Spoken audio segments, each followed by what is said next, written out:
મૈત્રી દોસ્તીમાં દગો મળશે.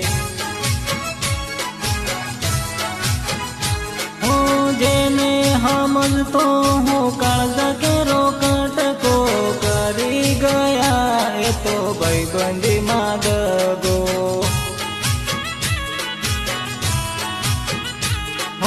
ભગવાનના મંદિરમાં સોગન ખાધા તા મારી જોડે જીવવાની તમે કસમો ખાધી.